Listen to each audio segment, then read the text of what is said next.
কত বড় জিব্রাইল, 600 পাখা আছে জিব্রাইলের, ডান পাশে 300 পাখা, বাম পাশে 300 পাখা। পৃথিবীর সমস্ত পানি যদি জিব্রাইলের মাথায় ছেড়ে দেন, পানিগুলি পরে পরে পা পর্যন্ত আসবে, কিন্তু পানি শেষ হবে, জিব্রাইলের কদম পর্যন্ত আসতে পারবে না। এত বড় জিব্রাইল। 300 পাখা আছে। আল্লাহর দুনিয়া থেকে আসমানে যাইতে জিব্রাইলের 300 পাখা লাগে না। একটা পাখা দিয়ে একটা বাড়ি দিলে আসমান চলে যায়, একটা পাখা দিয়ে একটা বাড়ি দিলে জিব্রাইল আসমানে যায়। বাকি 599 পাখা কোনো কাজে লাগে না, ওটা ওইভাবে রেখে দিতে হয়। এই জিব্রাইল আল্লাহকে বলেন, আল্লাহ বেহেশত দেখবো। আল্লাহ বলেন যাও। জিব্রাইল উড়তে লাগলেন, 600 পাখা দিয়ে বাইরে দিতে লাগলেন। 600 পাখা দিয়ে বাড়ি দেয়। উড়তে উড়তে জিব্রাইল ক্লান্ত হয়ে গেলেন, একটা খুঁটি পাইলেন, খুঁটির পাশে বসে বললেন রব আর কত দূর আছে? আল্লাহ বলেন চিব্রাইল কেবলমাত্র একটা খুঁটিতে গেছো, আরো ৭২,০০০ খুঁটি এখনো বাকি আছে। এক চিৎকার মেরে বলেন আল্লাহু আকবার। এ নবীর উম্মত, খুবই মনোযোগ দিয়ে শুনিয়া যান, কথাগুলি অনেক বড় দামি। আহা, পৃথিবী থেকে একদিন আমরা সবাই কবরে চলে যাব, একেবারে খালি হাতে চলে যাব, শূন্য হাতে, কিছুই নিতে পারবো না। আমরা সবাই তো চলে যাওয়া লাগবে।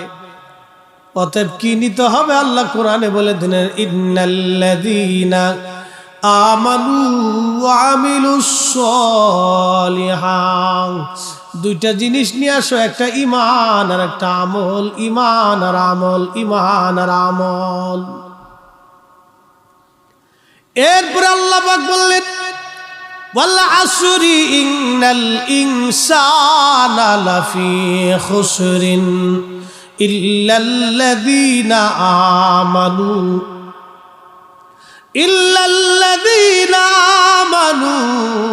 ওয়া আমিলুস সলিহাত। সময়ের কসম করে বলি, যে সময় কারো জন্য বসে থাকে না। বন্ধু যুবক, যে সময় আজকে চলে যাবে, আর কোনোদিন এই সময় আপনি আর জীবনে খুঁজে পাবেন না। এই সময় পার হয়ে যাবে, সময়টা চলে যাবে। Time and tide wait for none. সময় এবং স্রোত এটা কারোর জন্য বসে থাকে না, এটা চলে যেতেই থাকে, চলে যেতেই থাকে। একবার যদি চলে যায় আর কোনোদিন এই সময় আপনি খুঁজে পাবেন না। অতএব বন্ধু, আল্লাহ পাক বলেন ওই সময়ের কসম করে বলি, সমস্ত মানুষগুলি ভুলের মধ্যে আছে, ক্ষতির মধ্যে আছে। ইল্লাল্লাযীনা আমানু, যারা ঈমান এনেছে, ও আমিলুস সলিহাত, এবং নেক আমল করেছে। এই দুই শ্রেণী ব্যতীত সব মানুষগুলি মহা ভুলের মধ্যে আছে, মহা ক্ষতির মধ্যে আছে। যারা ঈমান আনছে এবং আমল করেছে, এই দুই শ্রেণী ব্যতীত সব মানুষগুলি ভুলের মধ্যে আছে, ক্ষতির মধ্যে আছে, ভুলের মধ্যে আছে, ক্ষতির মধ্যে আছে।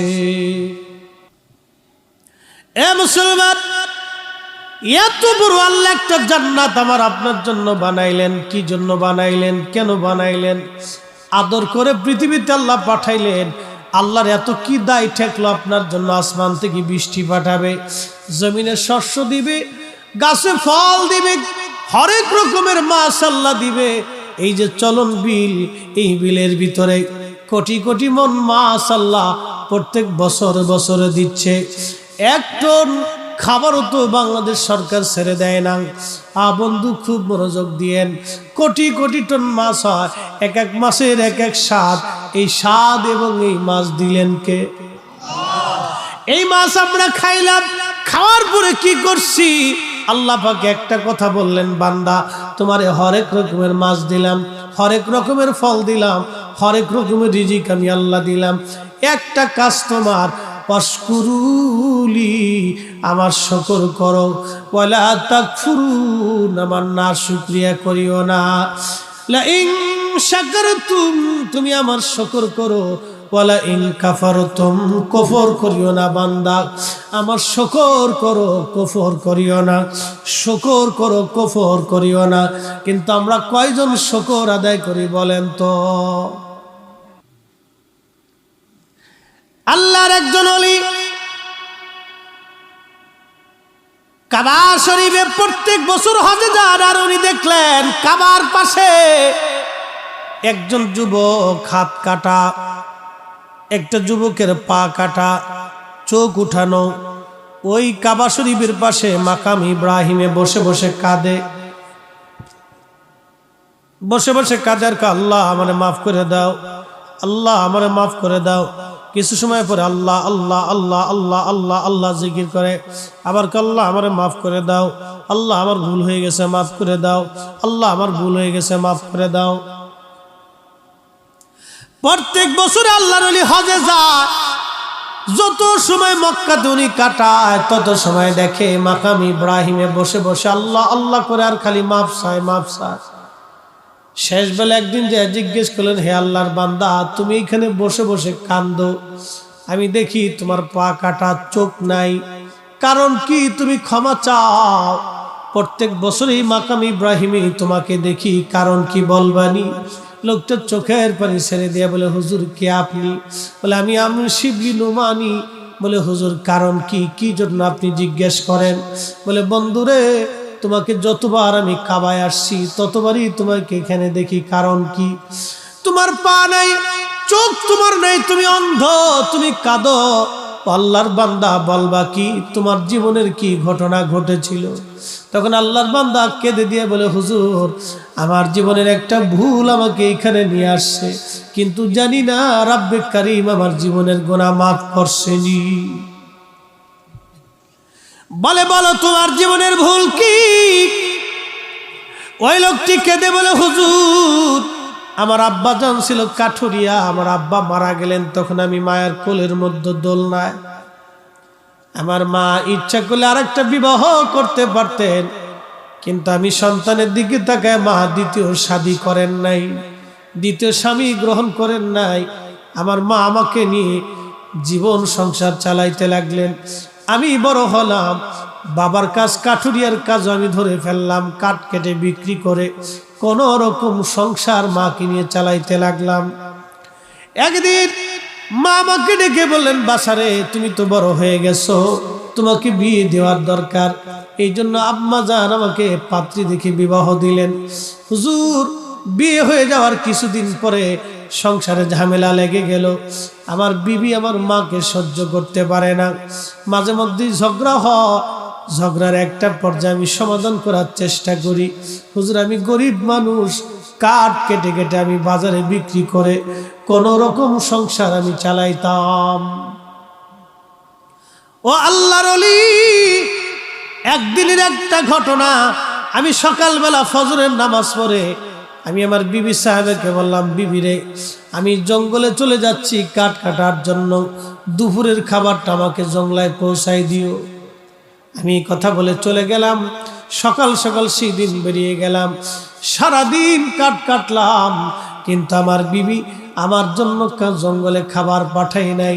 সন্ধ্যা লেগে গেল, বাজারে কাঠ বিক্রি করে আমি বাড়ি ফিরে আসলাম বাজার সদাই করে। এসে দেখি বিবি ঘরের এক কোনায় বসে আছে। জিজ্ঞেস করলাম, বিবি কি রান্না করেছো, খাবার দাও, সারাদিন আমি বড় ক্ষুধার্ত। বিবি বলল, আজকে কোনো রান্না বান্না করি নাই। হুজুর সারাদিন আমি ক্ষুধার্ত ছিলাম, যখন বলছে রান্না বান্না করি নাই তখন আমার মেজাজ চটে গেল। জিজ্ঞেস করলাম, বিবি কি জন্য তুমি রান্না করো নাই? বলে তোমার মা প্রত্যেক দিন আমার সঙ্গে ঝগড়া করে, আজও ঝগড়া হয়েছে। যদি তোমার মা সংসারে থাকে আমি থাকবো না, আমি থাকলে তোমার মা সংসারে থাকবে না। ওই লোকটি কাদের বলে, হুজুর শয়তান আমাকে পেয়ে বসলো, আমার জীবন ধ্বংস করে দিল শয়তান, এমন ভাবে আমাকে পেয়ে বসলো আমি বুঝতে পারি নাই। শয়তানের প্ররোচনার মধ্যে পড়ে গেলাম। বললাম, বিবিরে বলো মা কোন জায়গা আছে? আমি আমার বিবি বললেন, ঘরের ওই পাশে কাঠের মধ্যে আগুন দিয়ে মা আগুন তাপাইতেছিল। আগুনের পাশে বসেছিল রাত্রিবেলা শীতের মধ্যে। আমি দ্রুত গতিতে খুব উত্তপ্ত মেজাজ নিয়ে মায়ের দিকে গেলাম। মা আগুনের পাশে বসেছিল। আমি পিছন দিক দিয়ে যে মায়ের পিঠের মধ্যে লাথি কষে মারলাম।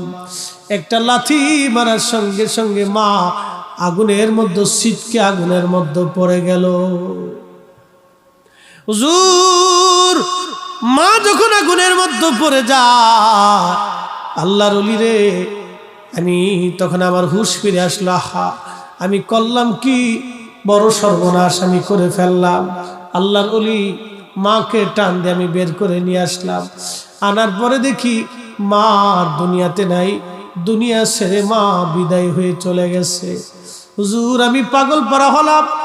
যেই জননী ছোট্টকাল থেকে আমাকে বড় করে তুললো, আজকে বিবির প্ররোচনায়, ক্ষুধার যন্ত্রণায়, আমি অভাবের তাড়নায় আজকে মাকে লাথি মেরে আগুনের মধ্যে ফেলে দিলাম। হুজুর, বিশ্বাস করেন, আমি আমার মাকে জানাজা পড়াইলাম, কবরস্থ করলাম। কবরস্থ করার পরে আমি যেই বিবির প্ররোচনায় মাকে লাথি মেরেছিলাম, চিন্তা করলাম না এই বিবি আর ঘরে রাখবো না। বিবির সাথে আমার তালাক হয়ে গেল, সারাসারি হয়ে গেল। আমি বিবি জুদা করে দিলাম, তালাক মেরে দিলাম। হুজুর, বিশ্বাস করেন, এরপরেও আমার মন মানে না। চিন্তা করলাম না, তওবা আমার হয় নাই, এরপরেও কি মালিক আমাকে মাফ করবেনি। বাড়ি চলে আসলাম। চিন্তা করলাম, যে পা দিয়ে মাকে লাথি মেরেছিলাম, এই পা আর রাখবো না। এই পা আমি বেঁধে নিয়ে কোরাল দিয়ে নিজে হাতে পা কেটে ফেললাম।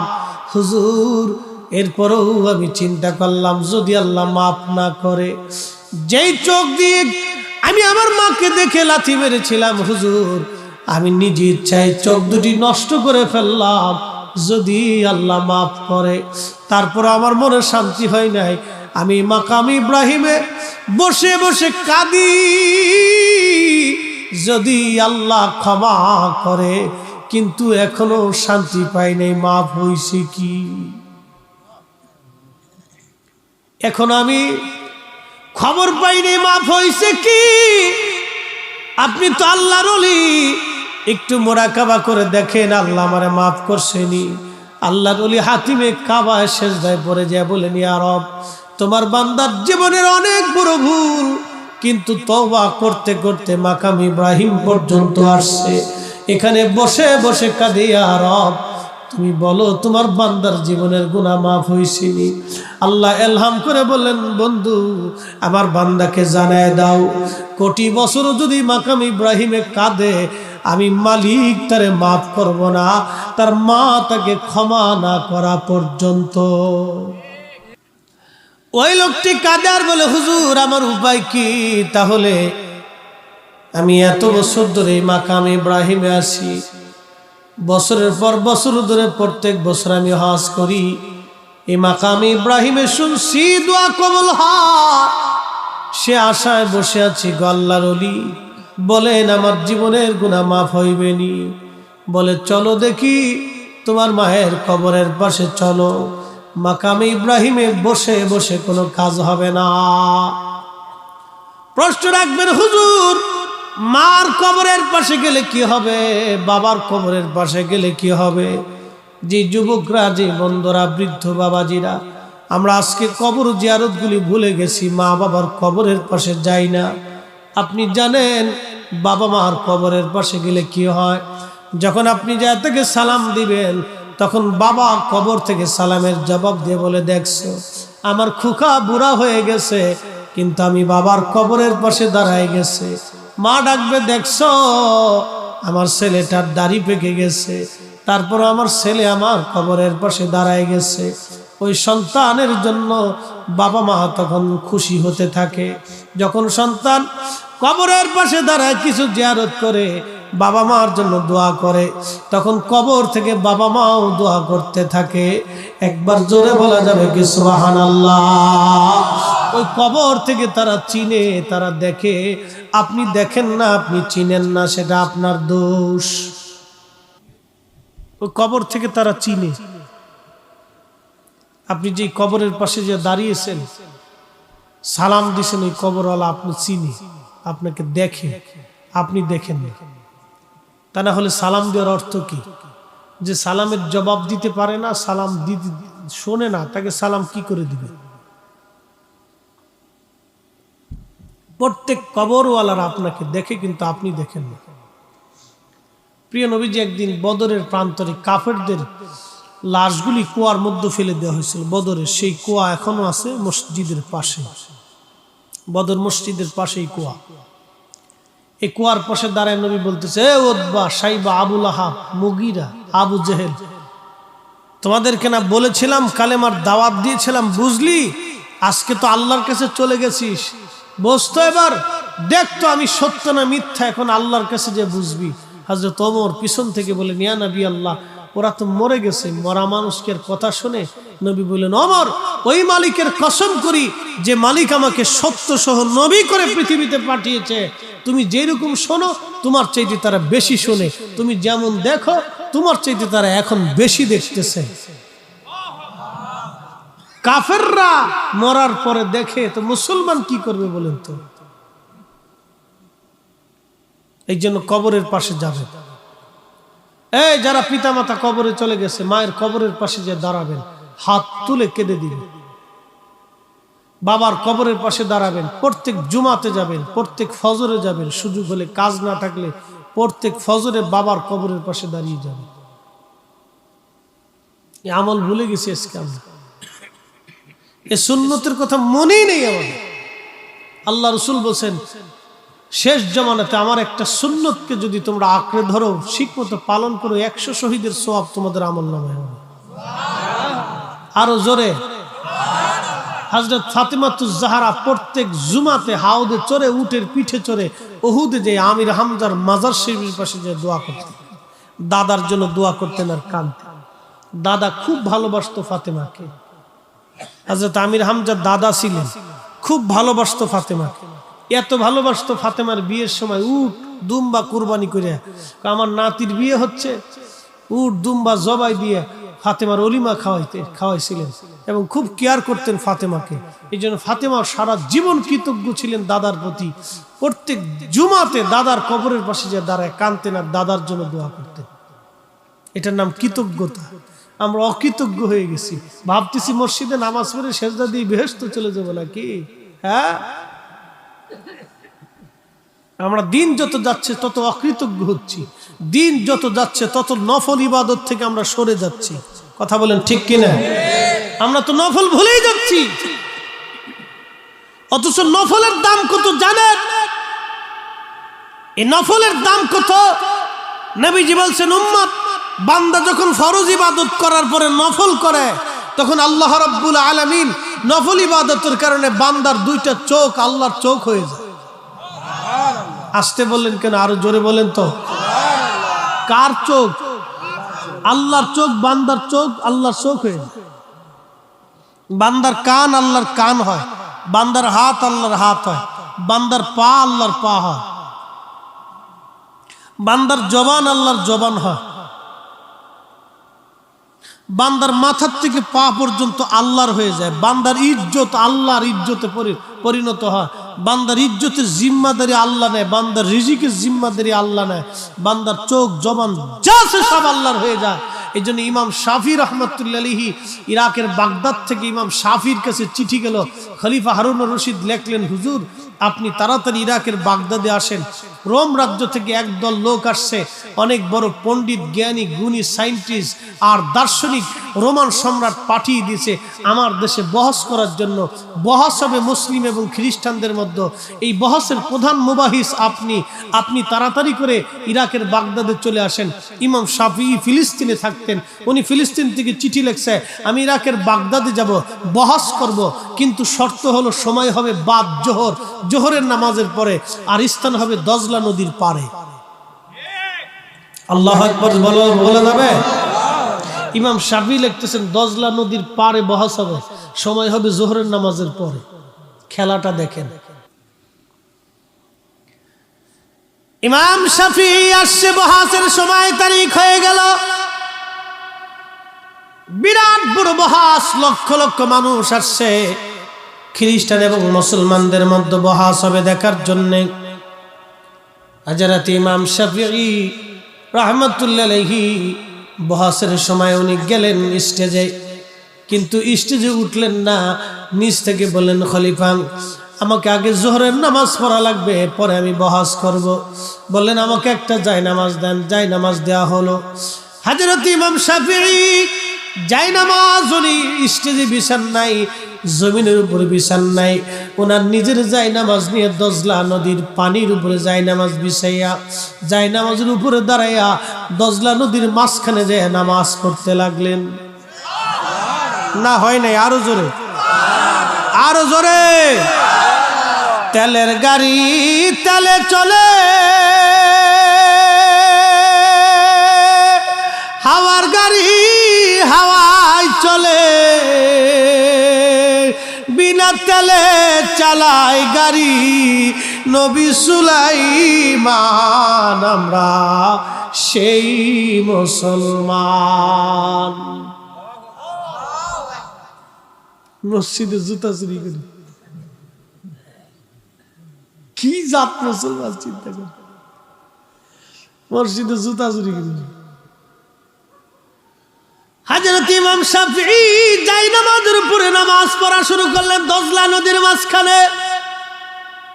সুবহানাল্লাহ হবে? এরকম মুসলমান আসে না বগুড়াতে,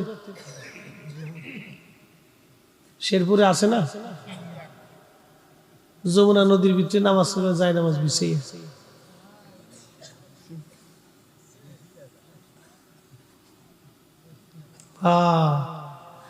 কোটিতে খুঁজে দেখেন, কোটির ভিতরে একটা খুঁজে, কোটির ভিতরে একটা খুঁজেন, তালাশ করেন।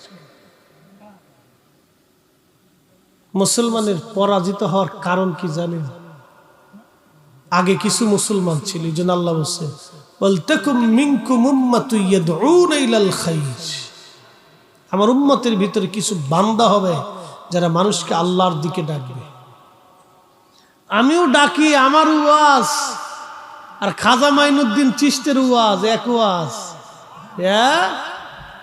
এই যে ওয়াজ করতেছি কাদের সামনে? আমি মুসলমানের সামনে ওয়াজ করতেছি। আর খাজা মাইনুদ্দিন চিশ যখন ওয়াজ করেছে তখন এদেশে কালেমার আওয়াজ দিলেই গা ছমছম করে উঠছে। এখনো পৃথিবীর বহু জায়গা মুসলমান মসজিদই বানাইতে পারে না। এই আধুনিক জমানাতে মুসলমান মসজিদ বানাইতে পারে না, মসজিদ বানাইতে পারে না, প্রকাশ্যে আজান দিতে পারে না। পৃথিবীর বহু জায়গা আছে, পৃথিবীর বহু জায়গা আছে মুসলমান আজানই দিতে পারে না। সেই কঠিন দুর্ভিদ্য কট্টর সনাতন ধর্মের মানুষের ভিতরে যিনি কালেমার দাওয়াত পৌঁছাই দিয়েছেন তিনি খাজা আজমেরী সানজারি। কথা বলেন ঠিক না বেঠে? তিনি শাহজালাল ইয়ামানি মুজাররদি। আমরা তাদের অবদান কি ভুলে গেছি? আজকে নিজেদেরকে বিরাট বুজুর্গ ভাইবে একবারে বিরাট দায়ীল আল্লাহ বানাইছি। বিরাট বড় দায়ীল আল্লাহ, একবারে বিরাট কিছুই ওনাদের সমালোচনা করে। আল্লাহ বলেন হে আমার বান্দা শুনে রাখো, আমার বান্দাদের ভিতরে এমন কিছু বান্দা হবে যারা মানুষকে আল্লাহর দিকে ডাকবে। আজকে আমি হাজার হাজার মানুষের সামনে ওয়াজ করি, আপনাদের সামনে বয়ান করলাম, কিন্তু আমি প্রত্যেকটা মুসলমানের সামনে কালেমার কথা বলছি। একদিন খাজা আজমেরী যখন কালেমার কথা বললেন তখন মুসলমানের ভিতরে বলেন নাই। সামনে ডানে বামে পিছনে যারা ছিল সব অবিশ্বাসী, অবিশ্বাসীদের মধ্যে কালেমার দাওয়াত তিনি পৌঁছাইলেন। একটা না রে দুইটা না, এমন দায়ীল আল্লাহ তারা ছিলেন। 1 কোটি মানুষ কালেমা পড়ে সেই দিন মুসলমান হয়ে গেল। একবার আওয়াজ তুলে জোরে বলা যাবে কি আল্লাহু আকবার? তেলের গাড়ি তেলে চলে, হাওয়ার গাড়ি হাওয়ায় চলে, বিনা তেলে চালায় গাড়ি নবী সুলাইমান, আমরা সেই মুসলমান। এই বগুড়াতে যারা কালেমার দাওয়াত নিয়ে এসেছিলেন তাদের অবস্থা কি বলেন তো? কেউ শহীদ হয়েছে, আল্লাহর ওলির মাজার মহাস্থান গড়ে আছে, এই শেরপুরে আছে, বাবা খুব মনোযোগ দিয়েন, রাজশাহীতে আছে, রংপুরে আছে, ওই নেত্রকোনাতে, ওই আপনার বাগেরহাটে, সিলেটের জমিনে, বাংলাদেশের প্রত্যন্ত অঞ্চল ঢাকা শহরের রাজধানীর মিরপুরের শাহী বুগদাদি রহমাতুল্লাহ আলাইহি ঘুমিয়েছেন শত শত বছর আগ থেকে। এরা ছিল দাঈ আল্লাহ, আল্লাহর দিকে মানুষকে তারা ডেকেছে। তাদের জবানের ওয়াজের পাওয়ার এত পরিমাণে মজবুত ছিল, বলতে দেরি হতো, কালেমা গ্রহণ করতে মানুষ দেরি করতো না। ছুটে এসেছেন হযরতে শাহ মুস্তাফা আল বাগদাদি হুসাইনি রহমাতুল্লাহ আলাইহি, তিনি মৌলভীবাজারের শহরে ঘুমিয়ে আছেন। উনি বাঘের পিঠে চড়ে সিলেট থেকে মৌলভীবাজার আসলেন। অবিশ্বাসীরা এই দৃশ্যখানা দেখে হাজার হাজার মানুষ সাথে সাথে কালেমা পড়ে মুসলমান হলো। যেটা জঙ্গলার প্রাণী বাঘ পর্যন্ত যারা আনুগত্য মানে, এই লোকটা সাধারণ লোক হতে পারে না, নিশ্চয় তিনি কামলিওয়া, তিনি নিশ্চয় আল্লাহ বলা, আল্লাহর বুজুর্গ বান্দা, আল্লাহর প্রিয় বান্দা। আল্লাহর জবান তার জবান হয়ে যায়, বান্দার চোখ আল্লাহর চোখ হয়, বান্দার কান আল্লাহর কান হয়, বান্দার হাত আল্লাহর হাত হয়ে যায়, বান্দার মাথা থেকে পা পর্যন্ত আল্লাহর হয়ে যায়। এই জন্য আল্লাহর ওলিদের সঙ্গে যারা হয় তাদের দুনিয়াও চিন্তা নাই, আখিরাতেও চিন্তা নাই। কথা বলেন ঠিক কিনা? মেহেশ্বর, এই কোরআন শরীফ মানেননি আপনারা? এখানে কি কোনো সন্দেহ টন্দেহ মনে হয় আছে নাকি? ভুল টুল আছে মনে হয়? তো এখানে আল্লাহ বলছেন আলা, সাবধান, ইন্না, নিশ্চয়, আউলিয়া আল্লাহ, আমার ওলি শকর, লা খাউফুন, কোনো ভয় নাই, ওয়ালা হুম ইয়াহজানুন, চিন্তাও নেই। আরো জোরে কোন? ভুল ত্রুটি আছে, সন্দেহ আছে, তাদের ভয় নাই, ফয়সালা কার? হ্যাঁ, ইমাম শাফঈ জায়নামাজ বিছিয়ে দিলেন দজলা নদীর উপরে। পানি কি আমি ফরিদি সাহেব মনে খাতির করছে নাকি? একদিন পদ্মা নদী দিয়ে পার হচ্ছি, তখন ব্রিজ হয়নি, পদ্মা সেতু হয়নি। ওই যে মা ঘাটে একবার লঞ্চ ডুবে বহু মানুষ মারা গেছে, তার 15 দিন পরে ওই ঘাট দিয়ে যাইতেছি, তো নদীর ভিতরে যাওয়ার পরে তুফান শুরু হয়েছে। তো পদ্মা নদীর তুফান তো খুব মারাত্মক তুফান।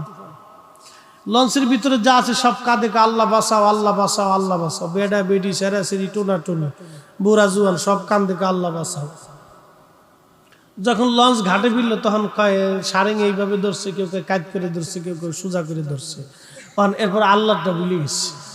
আমি কি উড়ে পোল্ট্রি মাছ এতক্ষণ শিক্ষের পাশে আল্লাহ বাঁচাও, এখন জ্বর চলে গেছে, আমাকে সারেং এইভাবে ধরছিল, এইভাবে ধরছে, এইভাবে ধরছে।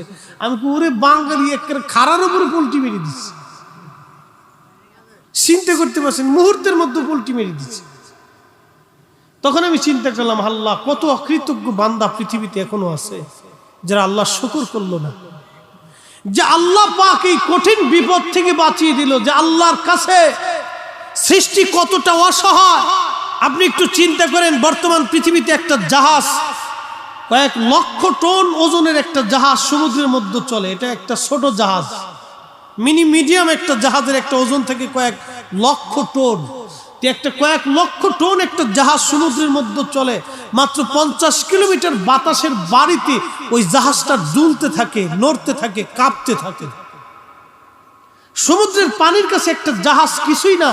তাহলে আপনি একটু চিন্তা করেন তো, সেই দুর্ভেদ্যের জামানায় কাঠের জাহাজে করে এই আল্লাহর ওলিরা এসে, এই আল্লাহর প্রিয় বান্দারা এসে, পৃথিবীর বিভিন্ন জায়গা থেকে, আরব দেশ থেকে এসে এসে এসে এসে তারা মানুষের কাছে কালেমার দাওয়াত দিছে।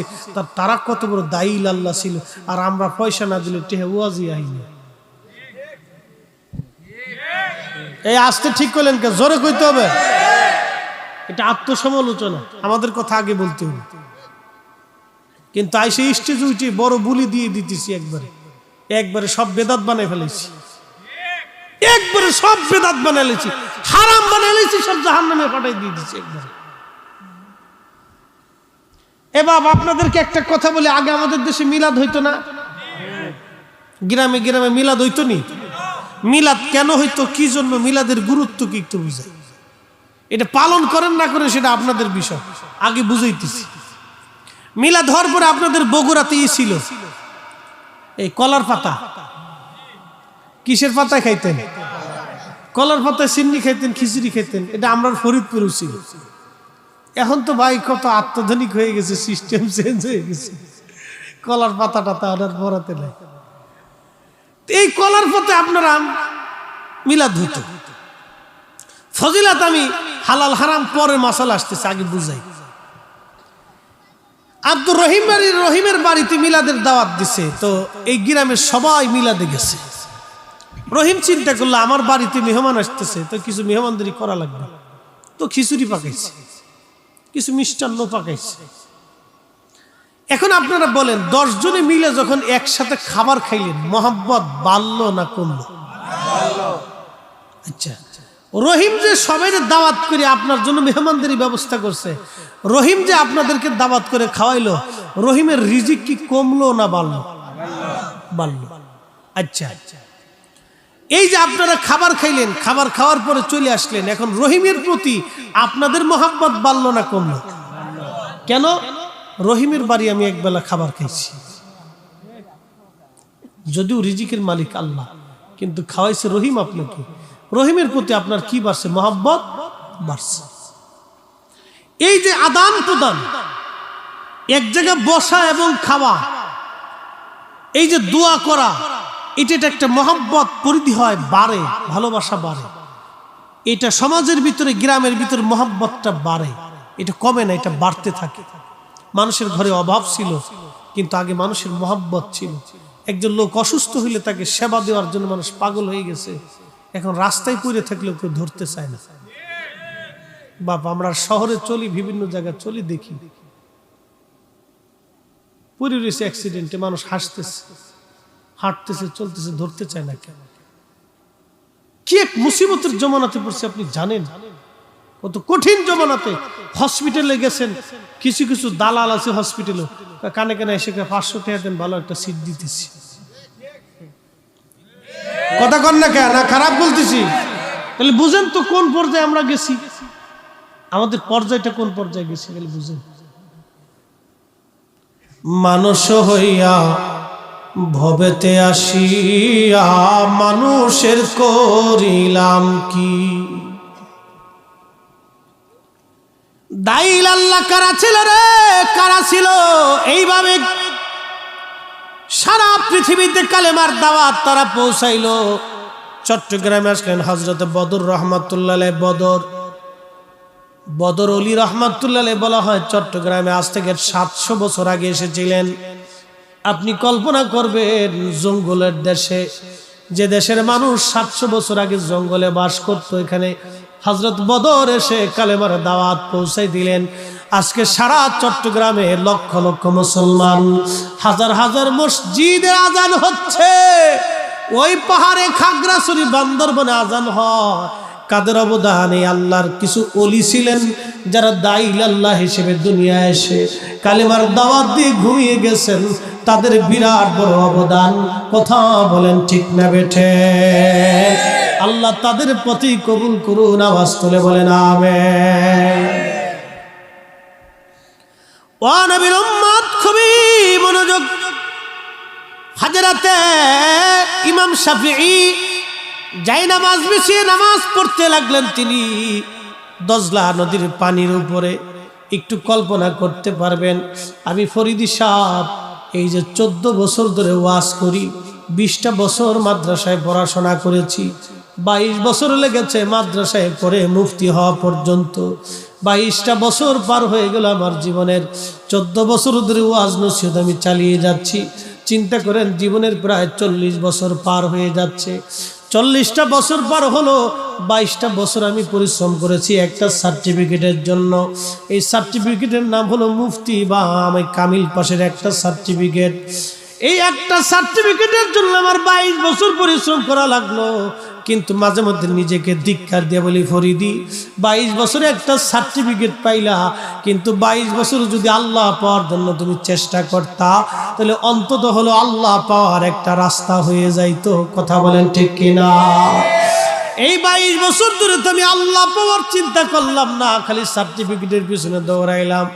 এখন ওয়াজ নসিহত করতেছি, খালি পয়সার পিছনে দৌড়াইলাম, দুনিয়ার পিছনে দৌড়াইলাম। মাঝে মধ্যে নিজেকে আফসোস করে বলি, দুনিয়ার পিছনে দৌড়াইয়া সব কিছু হারাইলাম, কিছুই তো খুঁজে পাইলাম না। কিন্তু ইমাম শাফিঈ দজলা নদীর পানির উপরে যায় নামাজ বিছিয়ে নামাজ পড়া শুরু করলেন। এমন কিছু আল্লাহর প্রিয় ওলিরা জমিনের মধ্যে ছিলেন বিদায় মুসলমান এখনো মাথা উঁচু করে দাঁড়ায় রয়েছে, নতুবা আমরা পিঠে আর চামড়া পর্যন্ত তুলে ফেলে দেওয়া হতো। কথা বলেন না কেন, ঠিক না বেঠে? আমরা ভুলে গেছি অবদান, মনেই নেই, মনেই আমাদের নেই। ইমাম শাফিঈ পানির মধ্যে নামাজ পড়তেছে, লক্ষ লক্ষ মানুষ এই দৃশ্য দেখে হতবাক, আয়া করেটা কি, পানির উপরে নামাজ পড়তেছে। নামাজ শেষ, খ্রিস্টান যারা বহাস করতে সেদেরকে ডাক দেখ, আয় কে বহাস করবি, আয় তাড়াতাড়ি আয়। আমি ইমাম আবু ইদ্রিস আশ-শাফিঈ যাই নামাজ বিছিয়ে নদীর উপরে নামাজ পড়লাম। তোদের কলিজায় যদি বহাস করার সাহস থাকে, আমার এই দজলা নদীর মাঝখানে আজকে বহাস হবে, তোদের সাহস থাকলে আয়। খ্রিস্টান যিনি মিশনারি প্রধান ছিলেন, উনি করজোরে বললেন, হুজুর আমি কেন, 14 গোষ্ঠীর পক্ষেও সম্ভব না এই দজলা নদীর মাঝখানে যাই আপনার সাথে বহাস করা। না সুবহানাল্লাহ, মনে হইতেছে সুবহানাল্লাহ বুড়ো হয়ে গেছে। একসাথে জোরে বলেন সুবহানাল্লাহ। শক্তি কে দিছে? লা খাউফুন কে বলছে? ওয়ালা হুম ইয়াহজানুন কে বলছে? লাহুমুল বুশরা ফিল হায়াতিদ দুনিয়া ওয়া ফিল আখিরাহ কে বলছে? দুনিয়াতে সুসংবাদ, আখিরাতে সুসংবাদ, আল্লাহ বলে দিছে, কোনো চিন্তা নেই। আল্লাহ আরো বলছেন, ওয়া ইন সাআলানি, চাইতে দেরি হবে, আসতে দেরি হবে না। ওয়া ইন সাআলানি লাউতিয়ান্নাহু, আমি মালিকের কাছে চাবে তো সাথে সাথে যাবে। আরো জোরে বলেন আল্লাহু আকবার। এই জবান আমরা করতে পারছি? পারি নাই ভাই, এই জবান আমাদের হয়নি। আগে আমাদের দেশে কিছু মুরব্বীরা ছিল, বাপ দোয়া কালাম বেশি জানতো না, এলাকায় মুন্সি সাহেব বলতো, ঠিক কিনা? নামাজ কালাম পড়াইতো, কিন্তু বড় আবেদ সালে জাহেদ ছিল। কিছু মুরব্বী দেখবেন ছিল এরকম, পুরে সর্বনাশ। কত আবেদ জাহেদ সালে ছিল জানেন? কিছু খুব পাক্কা মুসল্লি ছিল। হ্যাঁ, মা চাষিরা বলতো, তোর দাদার কাছ থেকে একটু পানি পরা নিয়ে আইতো, তো পানির বোতল দিয়ে দিছে। দাদার কাছে যা কইতাম, দাদা মুন্সি দাদা পানি চাইছে। মা কি হয়েছে? বলে পেট ব্যথা। আচ্ছা, পোট কাটারে খুলে কি যেন পড়ছে আর পানির মধ্যে ফু মারছে। যা তোর মাকে খাইতে বলিস। মা পানি খাইছে, পেট ব্যথা ভালো হয়ে গেছে। বর্তমানে একটু পেট ব্যথা হলে মহিলাকে নিয়ে যাওয়া লাগে ঢাক, বগুড়াতে শেরপুরে। বগুড়া শেরপুরে নিয়ে যাওয়ার পরে ডাক্তার বলে একটু চেক আপ করে নিয়ে আসেন, রক্ত টেস্ট করা লাগবে, প্রস্রাব টেস্ট করা লাগবে, তারপরে ফ্যাটের ভিতরে আলট্রাসাউন্ড করা লাগবে, এরপরে আর কি কি আছে ইসিজি মিসিজি এইগুলো দিয়ে মোটামুটি 2-3 হাজার 4-5 হাজার খালি এই ইসিটিসি পিসিটিসি দিয়েছি। আস কি কথা কর না কেটে, বাজেট ভিজিট তো আরো আছে। এরপরে ইসিবিসি টিসিবিসি শেষ করার পরে এরপরে একটা প্রেসক্রিপশন দিল, দেন আরো 2500 টাকার ওষুধ। তা মোটামুটি 1010 টাকা চলে যায়। 10,000 টাকা নাই, খালি ঢুকলেই শেষ। কিন্তু এক ফুয়ে আল্লাহ রাব্বুল আলামিন ওই পানির ভিতরে ওই রোগের ঔষধ আল্লাহ বানাই দিছে। একসাথে জোরে বলেন আল্লাহু আকবার। কি জবানটা ছিল একটু চিন্তা করেন তো। কারণ আমরাও ফু দিই, এই যে ফুয়াইতেছি কিন্তু কাজ হইতেছে না, কারণটা কি? এই যে ফু মারতেছি কাজ হয় না রে বাপ। কারণ হলো আগের মানুষের জবানের কেরাতের অশুদ্ধতা ছিল, কিন্তু দিলের পরিশুদ্ধতা ছিল। এখন আমাদের জবান দিল দোনোটাই অপরিশুদ্ধ হয়ে গেছে, যার ভিতর থেকে যা বের হয় কিছুই আহে না, খালি ফুটাই আহে, খালি ফু আহে, ভিতরে কিছু আসে না। আল্লাহকে যতই ফু আস কাম হবে না। কারণ কি জানেন? আল্লাহ রাসূল বলছেন, আমার উম্মত এমন একটা জমানা আসবে, সুদের ভিতরে এমন ভাবে ঢুকে যাবে যে কেউ সুদ থেকে মুক্ত থাকবে না। বর্তমান বিশ্বিক ব্যাংকিং পদ্ধতিটা তার বাস্তব প্রমাণ। কেউ সুদ লেখে, কেউ সুদের সহযোগিতা করে, কেউ সুদ নেয়, কেউ বাধ্য হয়ে সুদ দেয়। সারা পৃথিবীতে একই অবস্থা। এমনকি যারা বলতেছে আমরা ইসলামিক রাষ্ট্র কায়েম করছি, কোরআনের বিধান চালু করছি, সৌদি আরবে এখান থেকে বাদ নেই, তাকেও ব্যাংকিং নীতি পদ্ধতি অবলম্বন করে বিশ্ব ব্যাংকের সাথে অ্যাডজাস্ট হয়ে তাকে কাজ করতে হয়, কিচ্ছু করার নেই। উম্মত সুদের সাথে যুক্ত। ইমাম, মুসল্লি, খতিব, ওয়াজ, বক্তা, আলেম, উলামা, পীর, মাশাইখ, কৃষক, জেলে বন্ধু যা আছে সব এদের ভিতরে যুক্ত হয়ে গেছে। আল্লাহ রসুল বলেছিলেন যা হয়ে গেছে তা। ৭২টা আলামত বলেছে, তার ভিতরে একটা আলামতের কথা বললাম, নবী যা বলেছে তাই হবে, যা বলেছে তাই হয়েছে। কথা বলেন ঠিক না ঠিক? পৃথিবী বুড়া কাল শেষ হয়ে যাবে, এটার বুড়া কাল চলতেছে। ও নবীর উম্মত, হযরত ইমাম শাফিঈ রাহিমাহুল্লাহ ওনার কথা বলতেছিলাম। খ্রিস্টান মিশনারি বলল, হুজুর আর বোঝার বাকি নাই, আর বোঝার বাকি নেই, আপনি তাড়াতাড়ি চলে আসেন, চলে আসেন গো। আমরা আর আপনার সাথে বহস মোনাজার আর জন্য আসি নাই। বুঝ হয়ে গেছে যেই কালেমা, যেই কোরআন, যেই ঈমান আপনাকে যাই নামাজ বেশে নদীর উপরে পানির উপরে নামাজ পড়াইলো, আর বুঝার বাকি নাই গো হুজুর, তাড়াতাড়ি আসেন, ওই কালেমা পড়ে আমাদের মুসলমান বানাইয়া দেন। এরা সবাই কালেমা পড়ে সেই দিন মুসলমান হয়ে গেল। একবার আওয়াজ তুলে বলা যাবে কি মারহাবা? এই জন্য আপনাদেরকে বলি, দুনিয়ার ভিতর থেকে দুইটা জিনিস নিয়ে যাওয়া লাগবে। ইল্লাল্লাযীনা আমানু ওয়া আমিলুস সালিহাত। একটা হলো নেকামল, আর একটা হলো ঈমান। একটা ঈমান আর একটা আমল। ঈমান ও আমল, ঈমান ও আমল, ঈমান ও আমল, ঈমান ও আমল, ঈমান ও আমল। জিন্দেগি তোর যাইরে ফাঁকি দিয়া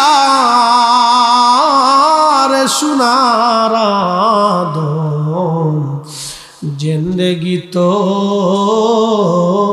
যায় ফাঁকি দিয়া। ও আদম রে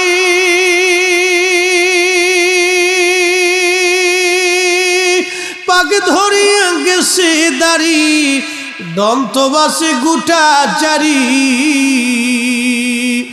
সমন জারি গিয়াছে করিয়ার সোনার আদম, জিন্দেগি তোর যায় ফাঁকি দিয়া। বাজান, দুনিয়ার থেকে কবরে চলে যাব। এই বাংলাদেশে কোটি কোটি টাকার মালিক আছে। মাহফিল যারা দেয় তারা কোটি টাকার মালিক হয় না বাবা, তারা ইন্ডাস্ট্রির মালিক হয় না। মাহফিলে যারা বসে তারা বাবা বড় বড় ধনী ব্যক্তিরা মাহফিলে বসে না। মাহফিলে যারা বসে মধ্যবিত্ত এবং দরিদ্র শ্রেণীর মানুষ মাহফিলে বসে। এই জন্য নবী বলছেন, আমার গরিব উম্মতরা ধনীদের 500 বছর আগে জান্নাতে যাবে। তাও কোন 500 বছর জানেননি? দুনিয়ার 50,000 বছর আর আখিরাতের একদিন, সেই দিনের 500 বছর আগে গরিবরা জান্নাতে চলে যাবে। সুবহানাল্লাহকে আসতে হবে আরো জোরে। এ মুসলমান, খুবই মনোযোগ দিয়ে শুনেন। এই পৃথিবী থেকে আমরা কবরে চলে যাব। এই বাংলাদেশের কোটি কোটি টাকার মালিক আছে, গ্রুপ ইন্ডাস্ট্রির মালিক আছে, কবরে চলে গেছে। সন্তান কবরের পাশে দাঁড়ায় না। বনানী, গুলশান এবং ওই আপনার কি বলে আজিমপুর গোরস্থান, বড় বড় গোরস্থান, সন্তান বাবা মার জন্য দোয়া করার সময় পর্যন্ত পায় না।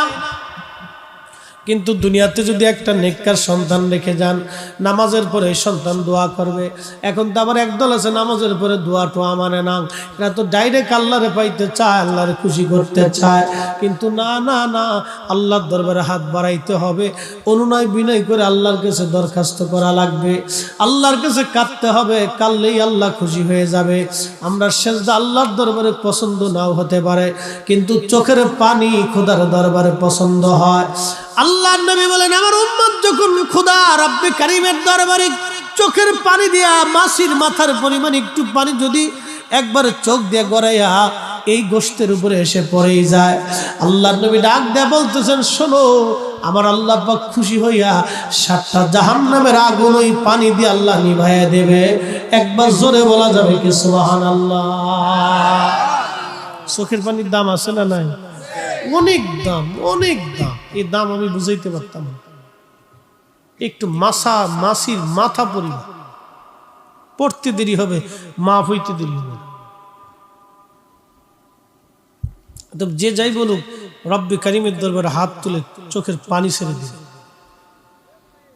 এত বেদাতের ফতোয়া বোঝার দরকার নেই, বহুত বুঝছি আমরা। বুঝতে বুঝতে এই পর্যন্ত আসলাম। আহা, উম্মতের সর্বনাশ হয়ে যাচ্ছে। শয়তান খুব সুকৌশলে মুসলমানদেরকে ইস্তিগফার থেকে সরিয়ে দিচ্ছে, খুব সুকৌশলে সরিয়ে দিচ্ছে। কোন সময় বান্দাকে আল্লাহ কবুল করবে, ক্ষমা করবে, আমরা কেউ জানি না। কথা বলেন ঠিক কিনা? হ্যাঁ, খুব মনোযোগ দিন। পৃথিবী থেকে আমরা কবরে চলে যাব।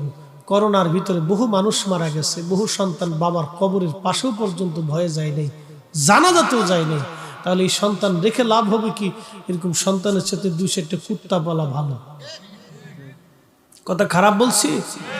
কঠিন বিপদের সময় যদি সন্তানকে পাশের কাছে না পাওয়া যায়, তাহলে মেহেশ্বরের মাঠে কি হবে বলেন তো? এই জন্য কবরের পাশে সন্তানকে শিক্ষা দেবেন, নিজে হাতে করে আপনার বাবার কবরের পাশে আপনার ছেলেকে দাঁড়া করাই দিবেন। আপনার সন্তানকে দাঁড়া করে বলবেন, এটা তোমার দাদার কবর, জিয়ারত করো। ও জিয়ারত করবে। আপনি মরে যাওয়ার পরে আপনার নাতিকে হাত ধরে নিয়ে এসে বলবে, এটা তোমার দাদার কবর। কবরের পাশে দাঁড়িয়ে যাবে। মানুষ অসুস্থ হইলে কেউ যদি দেখতে যায় তো মানুষ খুব খুশি হয়। কবরে চলে গেলে কেউ যদি কবরের পাশে বান্দাকে দেখতে যায় তো কবরওয়ালা খুশি হয়। এত সহজ করে আর বুঝাইতে পারবো না। কবরওয়ালা খুশি হয়। পৃথিবী থেকে একদিন আমরা শূন্যে চলে যাব, একবারে খালি হাতে, কিছুই নেওয়ার সুযোগ নেই। বাদশাহ क्या फकीर हो, सबको एक ही ठिकाना। अल्लाह बोले, وأنفقوا مما رزقناكم من قبل أن يأتي أحدكم الموت।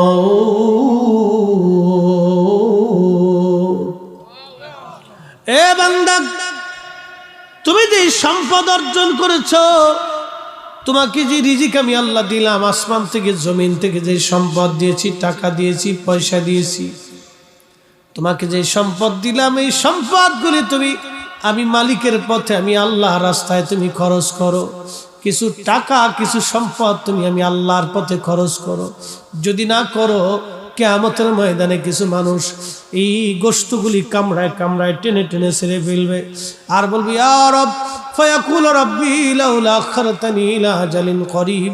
আল্লাহ গো, আবার পৃথিবীতে আমাদেরকে পাঠান, বেশি বেশি করে আমরা পৃথিবীতে যাবো, ফাস সাদাকা, বেশি বেশি করে তোমার পথে খরচ করবো, আকুম মিনাস সালিহিন, নেককারদের অন্তর্ভুক্ত হয়ে যাব। আল্লাহ জবাব দিবে, ওয়ালা ইউআখির আল্লাহু নাফসান ইযা জাআ আজালুহা। বান্দারে, আর দুনিয়াতে দ্বিতীয়বার আসার কোনো সুযোগ হবে না, কোনো চান্স নাই। একবার চলে গেলে আর আসার সুযোগ নাই। দম ফুরাইলে থাকার আর সুযোগ নাই, চলে গেলে আসার আর সুযোগ নাই। দম ফুরাইলে থাকার আর সুযোগ নাই। একদিন মাটির ভিতরে হবে ঘর রে মন আমার, কেন? হাই হাই হাই হাই, শেষ।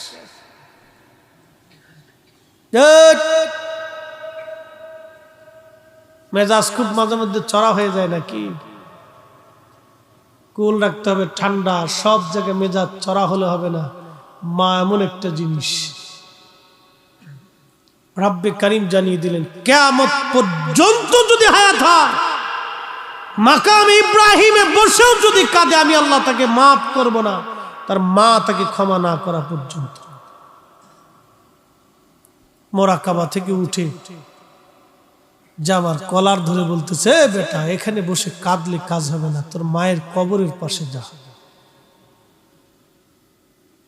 তুই যে ভুল করেছিস মাকাম ইব্রাহিমে বসে কাজ হবে না, যা তোর মায়ের কবরের কাছে যায় মাপ চাইতে থাক, দেখ তোর মা তোকে মাফ করে কিনা। যদি ওখান থেকে মাফ হয় তো আরশে আজিম থেকে মাফ হবে, নতুবা কোটি বছর কাঁদলেও তোর মাফ হবে না। এক বাক্যে শেষ। এরপরও যদি কারো পিতামাতার অবাধ্য হতে মন চায় তো হবে না, অসুবিধা নেই, কিন্তু আল্লাহর আদালতে দাঁড়াইতেই হবে বাপ। এখান থেকে নিস্তার পাওয়ার কোনো সুযোগ নেই। মেহেশরে আল্লাহর সামনে দাঁড়াইতে হবে।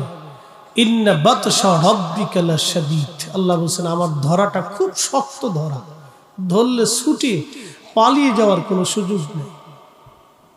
এই জন্য কোরআনে আল্লাহ বলতেছে, ইয়া মাশারাল জিন্নি ওয়াল ইনসি ইসতাতাতুম আন তানফুযু মিন আকতার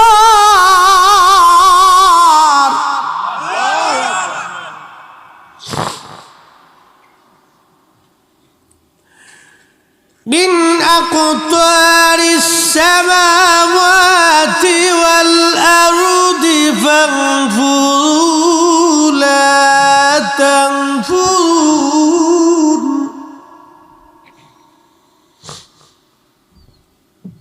لا تنفذون إلا بسلطان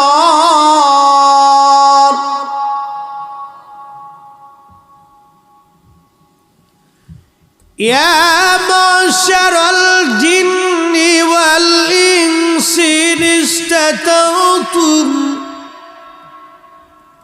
হে মানুষ এবং জিন, যদি পারো আমি আল্লাহ সীমানার বাহিরে যাইতে তো চলে যাও। আমি আল্লাহর সালতানাতের বাহিরে যদি যেতে চাও তো যাও, তবে মনে রেখো আমি আল্লাহর সালতানাতের বাহিরে যাওয়ার কোনো সুযোগ তোমাদের নাই। আমি আল্লাহর দেওয়া সীমানার বাহিরে যাওয়ার কোনো সুযোগ নাই। আছে কোনো সুযোগ? প্রিয় মুসলমান,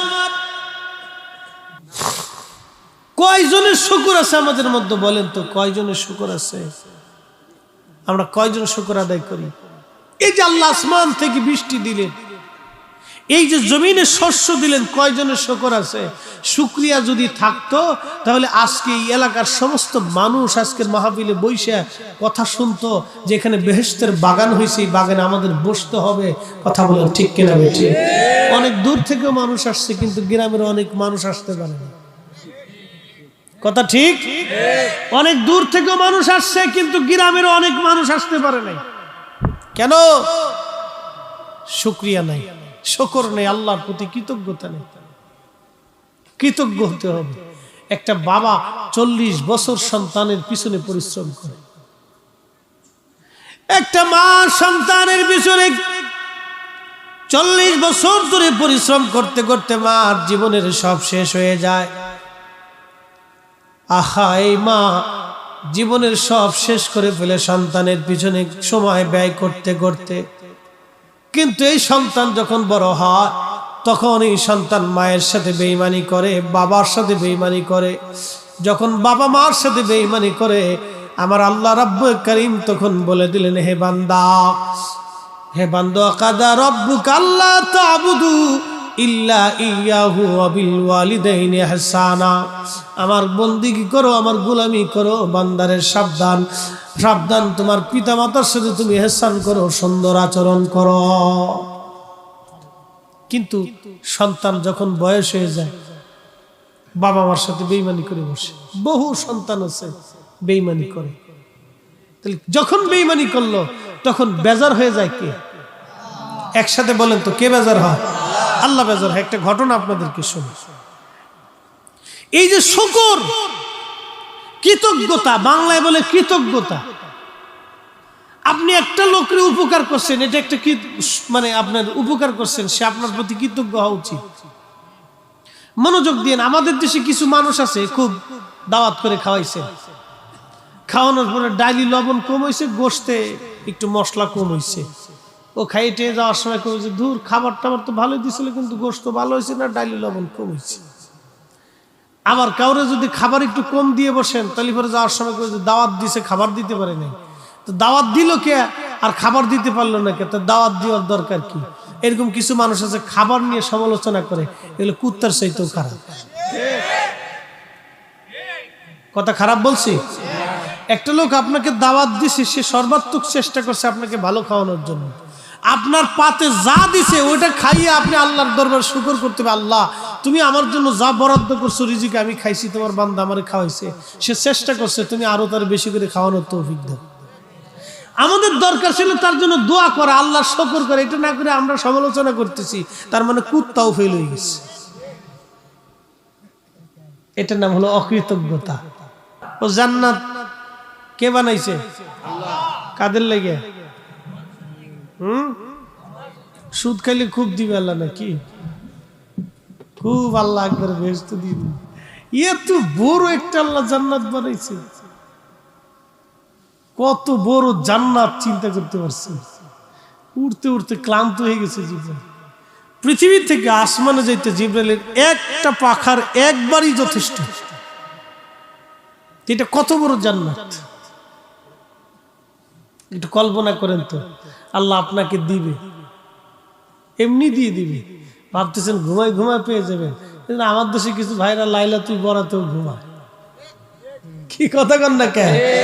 ওকে ঘুমান অসুবিধা নেই, না করলেও চলে, চলতে থাকুক, অসুবিধা কি? চালাইতে থাকেন মেশিন, না করলেও চলে। বাস দেশে তো বহুত আসছে না করলেও চলে। এখন একটা কথা বের হয়েছে, না করলেও চলে। এটা আল্লাহর কথা না, এটা শয়তানের কথা। আর আল্লাহ কোরআনে কি বলছে? فَمَن يَعْمَلْ مِثْقَالَ ذَرَّةٍ خَيْرًا يَرَهُ।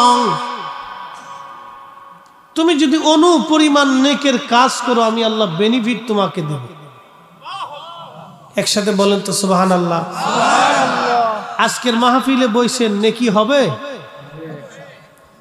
কথা বলেন হবে? যদি ফজরের নামাজ না পড়েন না হবে, এটা ভুল ধারণা।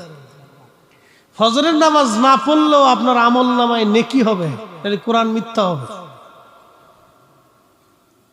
ফজরের নামাজ না পড়লে আপনার আমল নামাতে কবিরা গুনাহের গুনাহ লেখা হবে, কিন্তু মাহফিল যত সময় পর্যন্ত শুনবেন তত সময় নেকি লেখা হবে। এটা হলো কোরআনের ফয়সালা। আপনি যা করবেন তার বেনিফিট পাবেন। যতটুকুন মাহফিলে বসে থাকবেন ততটুকুন নেকি পাবেন, কিন্তু ফজর না পড়লে কবিরা গুনাহ হবে, এটাও আবার পেয়ে যাবে, এটাও পাবে। فَمَن يَعْمَلْ مِثْقَالَ ذَرَّةٍ خَيْرًا يَرَهُ وَمَن يَعْمَلْ مِثْقَالَ ذَرَّةٍ شَرًّا يَرَهُ। অনুপরিমাণ গুনাহের কাজ যদি করো তারও বেনিফিট দিয়ে দেবে। এই জন্য ওয়াজ যত সময় শুনবেন তত সময় নেকি হবে। ফজরের নামাজ না পড়লে গুনাহ হবে, এটাও পাবেন এটাও পাবেন, দোনোটাই পাবেন।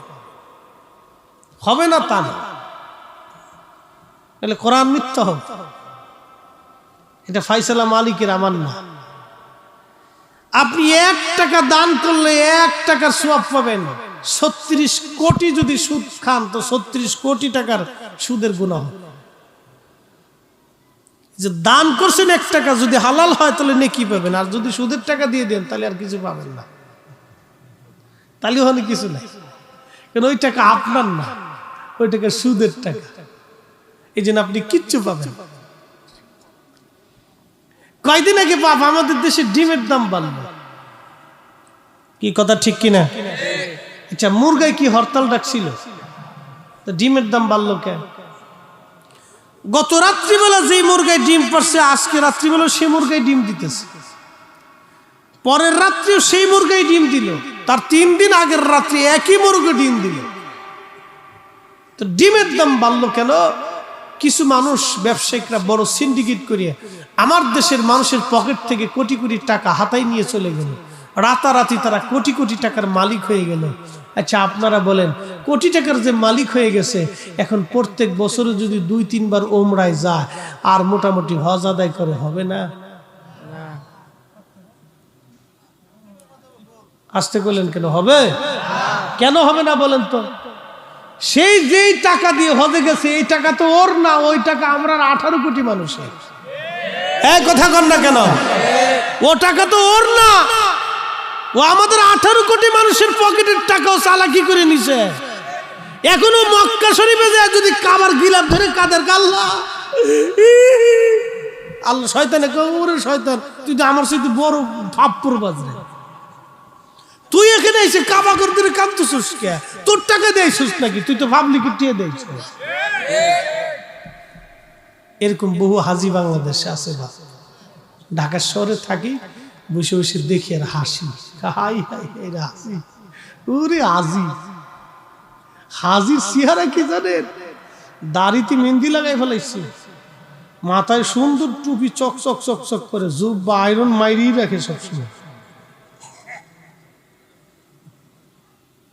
শয়তানের দিকে হাসে, পুরে সর্বনাশ, কত বড় হাজি শাস্ত্রশ্রী, তুই তো আমার সাথে বড় শয়তান, তুই আমার সাথে বড় শয়তান রে, তুই কি ভাবটা লইছিস? ইয়া রাসূলুল্লাহ কামলিওয়ালা, আইরে আমার বুকে ইয়া রাসূলুল্লাহ কামলিওয়ালা।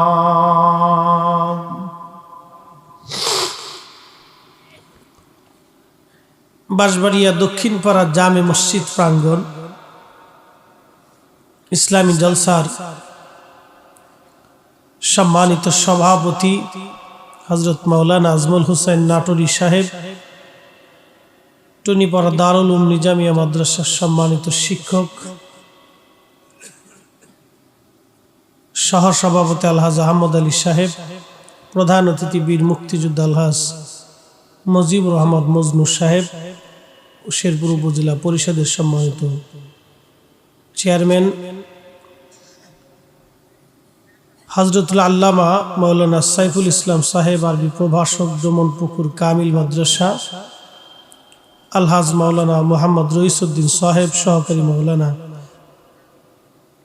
আলতাদিঘি সিনিয়র ফাজিল মাদ্রাসা, সম্মানিত অতিথিবৃন্দ জনাব অ্যাডভোকেট গোলাম ফারুক সাহেব, জনাব মোহাম্মদ সুলতান মাহমুদ সাহেব, বরেণ্য অতিথি সাইফুল ইসলাম আব্দুল হান্নান সবুজ এবং আমিনুল হক আমিন সাহেব সহ সকল অতিথিবৃন্দ,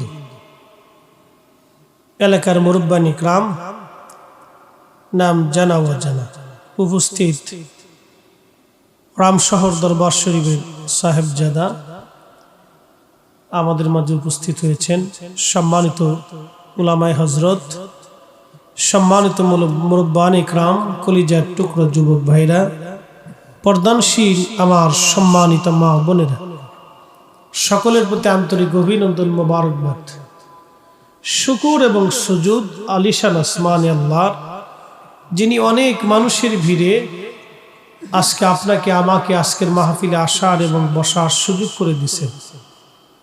বলেন আপনারা খুশি না বেজার? তাহলে আল্লাহ পাকের আলিশান আসমানে আমরা শুকর করে একসাথে বলি আলহামদুলিল্লাহ। পৃথিবী একদিন ধ্বংস হবে, এতে কি কোনো সন্দেহ আছে? আল্লাহ বলেন কুল্লু মান আলাইহা ফানিউ ওয়া ইয়াবকা ওয়াজহু রাব্বিকা যুল জালালি ওয়াল ইকরাম।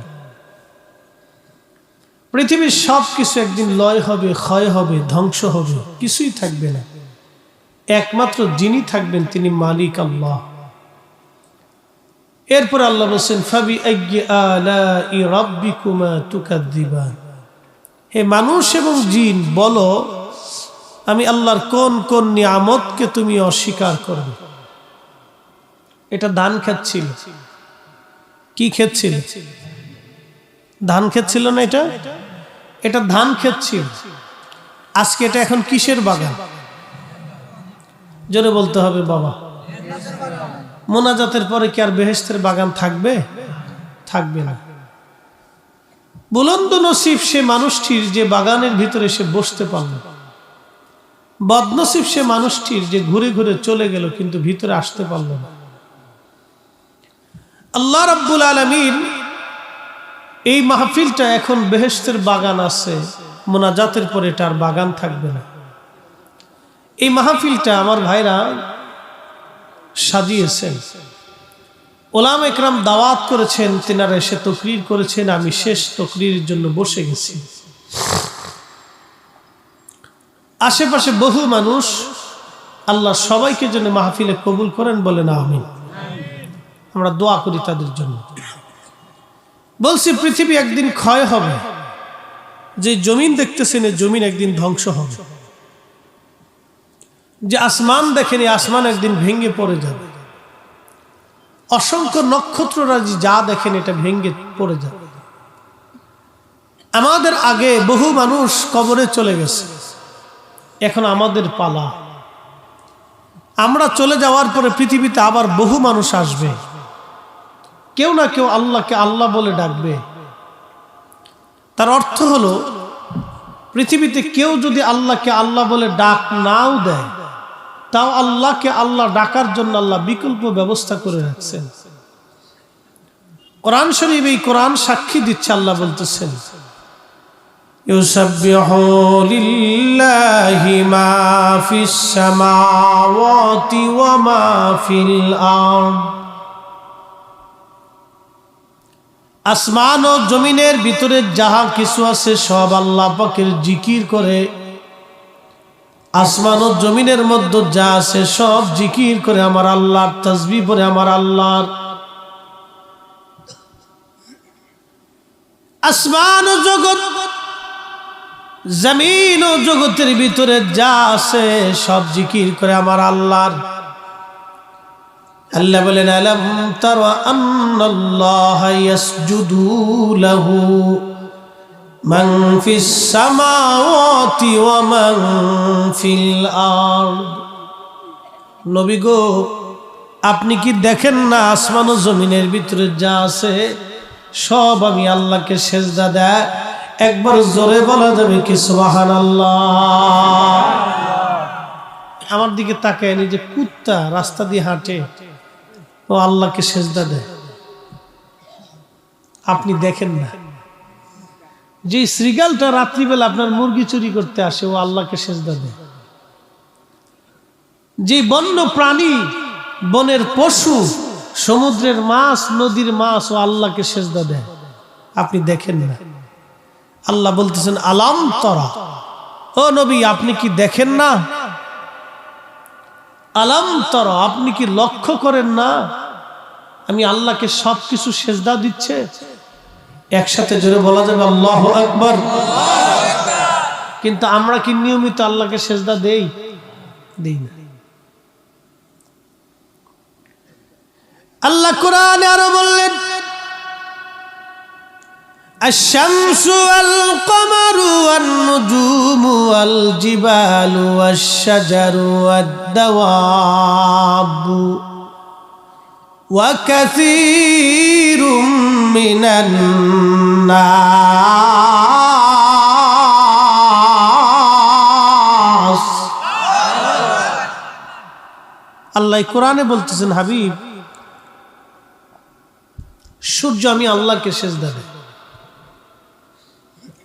চাঁদ আমি আল্লাহকে সেজদা দেই, আর নুজুম নক্ষত্র আমি আল্লাহকে সেজদা দেই, ওয়াল জিবাল পাহাড় আমি আল্লাহকে সেজদা দেই, ওয়াশ শাজার সমস্ত গাছ আমি আল্লাহকে সেজদা দেই, ওয়াদ দাওয়াব জল স্থল সমস্ত প্রাণী আমি আল্লাহকে সেজদা দেই, ওয়া কাসীরুম মিনান নাস কিছু মানুষও আমি আল্লাহকে সেজদা দেই।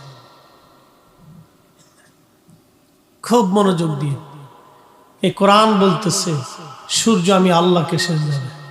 বিজ্ঞান বলে সূর্য স্থির হয়ে থাকে, সূর্যের চারপাশে পৃথিবী ঘুরে, আর আল্লাহর কালাম বলতেছে সূর্য দাঁড়িয়ে থাকে না, আমাকে সেজদা দেয়। আরো জোরে, আরো জোরে। বিজ্ঞান মানেন না আল্লাহ মানেন? তো বিজ্ঞানের থিওরির ভিতরে ভুল আছে, কথা ঠিক? এখন সূর্য যে আল্লাহকে সেজদা দেয় এটা তো আপনি দেখেন না, আমিও দেখিনি, বিজ্ঞানও কখনো দেখেন না, কিন্তু কোরআন তো বলতেছে আল্লাহ সেজদা দেয় সূর্য। কে দেখলে? এই জন্য কে দেখবে এটা সাক্ষীর জন্য নবীকে আল্লাহ দেখাইলেন, আলম তারা, আপনি কি দেখেন না? এই জন্য রসুলের চোখ আর আমাদের চোখ এক চোখ না। কোরআন বুঝে না, সে কোরআন পড়বে কিন্তু বুঝবে না। কোরআনের দুইটি দিক থাকে, একটা জাহির আর একটা বাতিন। এই জন্য আল্লাহ বলছেন আলিফ লাম মিম আলিফ লাম রা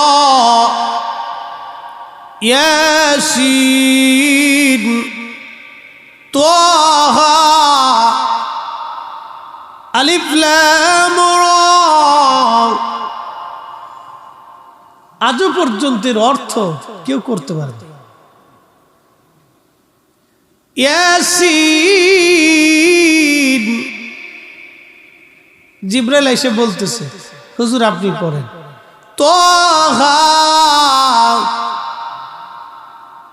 তাহা দিয়ে আল্লাহ যে কি বুঝাইলেন জিবরাইলও বুঝে না। সুবহানাল্লাহ বলা যাবে? জিবরাইলও কিন্তু জানে না যে আল্লাহ কি বলছেন, কিন্তু আল্লাহর পরে যিনি জানতেন তিনি কে? আসতে বললেন কেন এটা? আরো জোরে বলেন, তিনি কে? আমাদের নবী। কথা বলেন ঠিক কিনা? আল্লাহর পরে যিনি জানতেন তিনি আমরা নবী। এটার নাম হলো আধ্যাত্মিকতা। আলিফ লাম মিম তাহা ইয়াসিন আলিফ লাম রা কাফ হা আইন সাদ। কেউ বলতে পারে, জিবরাইল যিনি নিয়ে আসছেন তিনি কইতে পারেন। একদিন নবীজিকে বলতেছে হুজুর আপনি পড়েন কাফ। নবী বলেন আলিম তু, হা আলিম তু, ইয়া আলিম তু, সুয়াত আলিম তু। জিবরাইল বলে কাইফা আলিম তু ইয়া রাসূলুল্লাহ ওয়ালা আলাম। আপনি কি করে জানেন অথচ আমি নিয়ে আসছি আমি বলতে পারি না? আসতে হয়ে গেছে। আরো জোরে বলেন। আপনারা খুশি? খুশি নি আপনারা? এই কোরআন,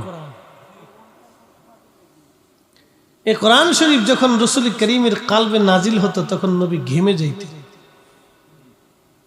চুপ চুপ হয়ে যেত, প্রচন্ড শীতের মধ্যে ঘেমে ভিজে যাইত শরীর মোবারক। মাটির মধ্যে বসে থাকলে পা মোবারক মাটির মধ্যে দেবে যেত। উটের পিঠের উপরে বসা থাকলে উটের পিঠ বাঁকা হয়ে পা গুলি মাটির মধ্যে দেবে যেত। 22,000 বার জিবরাইলের আগমনে 23 বছরে 114টি সূরা, 6,666টি আয়াত আল্লাহর পক্ষ থেকে রাসূলের কালব মোবারকে এসে পড়ছে। আরো জোরে, এটা কার কালাম? জোরে বলতে হবে। আল্লাহর জবানের কালাম, আল্লাহর জবানের কুদরতি জবানের কালাম। আল্লাহ কে? কে আল্লাহ? কেমন সৃষ্টিকর্তা? পৃথিবীতে মানুষ আছে 800 কোটি, বর্তমান চোখ আছে বাবা 1600 কোটি। পৃথিবীর সমস্ত জ্ঞান বিজ্ঞান মেধা, ডক্টর ডাক্তার দার্শনিক জ্ঞানী, পৃথিবীর সমস্ত বিজ্ঞানী যদি এক জায়গা করেন আর বলা হয় আল্লাহর দেওয়া চোখের মতো একটা চোখ বানায় দাও, আল্লাহর দেওয়া চোখের মতো একটা চোখ বানাও, পৃথিবীর সমস্ত জ্ঞান বিজ্ঞান এক জায়গা হলেও আল্লাহর দেওয়া একটা চক্ষু মোবারকের মতো চোখ বানাইতে পারবে না। কথা বলেন ঠিক কিনা? তিনি কে? আল্লাহ। সে আল্লাহর জবানের বাণী, তিনি সেই আল্লাহ পৃথিবীর 13 লক্ষ পৃথিবীর সমান একটা সূর্য আল্লাহ বানাইলেন। তিনি সে আল্লাহ যিনি 13 লক্ষ পৃথিবীর সমান একটা সূর্য বানাইলেন। 13 লক্ষ পৃথিবী এক জায়গা করলে যত বড় হবে, একটা সূর্য হবে বাপ তত বড়। 200 কোটি সূর্য এক জায়গা করলে যত বড় হবে, একটা ব্ল্যাক হোল হবে তত বড়। 10,000 কোটি ব্ল্যাক হোলের মতো নক্ষত্র দিয়ে আমার আল্লাহ একটা মিল্কওয়ে মহাজগৎ আল্লাহ বানাইছেন। এই মহাবিশ্ব মিল্কওয়ের মতো আরেকটা মহাবিশ্ব আল্লাহ বানাইলেন, গ্যালাক্সি। এই গ্যালাক্সির মধ্যে আরো 10,000 কোটি নক্ষত্র আছে। মিল্কওয়ে এবং গ্যালাক্সির মতো মহা আসমানের মহাশূন্যে আমার আল্লাহ 10,000 কোটি মহাবিশ্ব আল্লাহ বানাইলেন। এই মহাবিশ্বের পরে মহাশূন্য, মহাশূন্যের পরে হলো প্রথম আসমান। মালিক কে? আল্লাহ। কল্পনা করতে পারবেন? মাথায় আসবে। এই জন্য জিবরাইল আমিন একদিন আল্লাহকে বলতেছে, আল্লাহ একটু বেহেশত দেখবেন। তো যাও।